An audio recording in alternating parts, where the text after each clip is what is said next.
এগুলো কি কি তরকারি আপনারা বলবেন আমায় কমেন্ট করে। এই যে দেখুন, আজকে আমার ফেভারিট তরকারি সব হয়েছে। এই যে এগুলো হয়েছে, এই যে ওটা কি বলবো, এগুলো চিংড়ি মাছ দিয়ে কচুর ডোগা হয়েছে।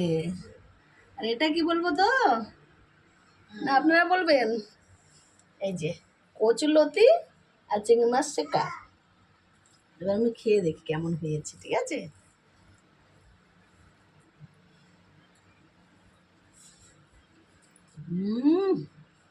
বাবা কি দারুণ!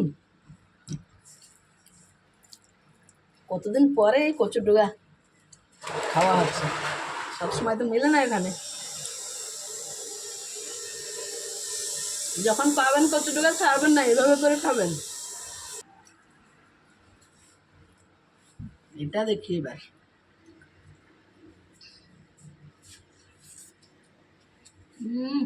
অসাধারণ, এত টেস্ট! আমার তো আরো ভাত লাগবে। আজকে যে কে খাবে না বলবে, আমি দেখি একটু। এত সুন্দর খাবার, মাংস ফেল হয়ে যাবে, মাংস ফেল। হুম।